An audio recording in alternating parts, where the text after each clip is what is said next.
Hey everyone, this is Alex with Heckman Productions and welcome to another Michigan Motocross track guide. Today we're going to be visiting a track located nearby Portland, Michigan named Portland Trail Riders. Portland Trail Riders, or PTR, has been around for over 50 years, being a staple of AMA racing in Michigan for many years, hosting race events throughout the riding season. They are part of the District 14 AMA Racing Series and have on average 2 race weekends a year. They are a club-owned facility and generally don't have open practices for the public. The track has a hard-packed base with soft sections mixed in around the track. The layout of the track is over 5,600 feet long, so over a mile long.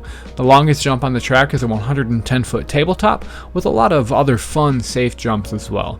There are 14 corners and 19 jumps on the track layout, and if you jump all of the jumps on the track, you'll be spending about 26% of the lap in the air and about 74% of the lap on the ground.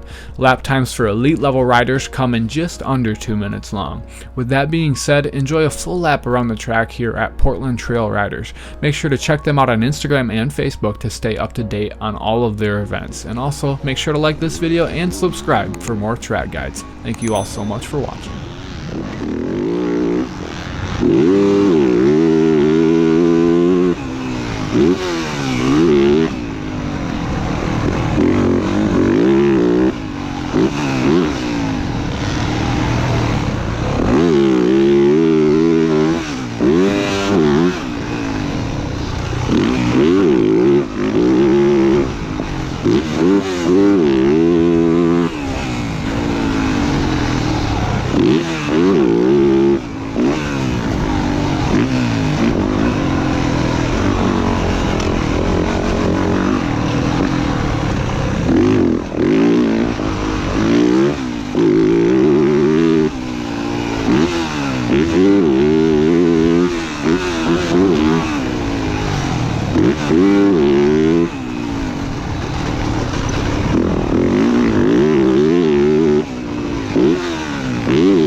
Yeah.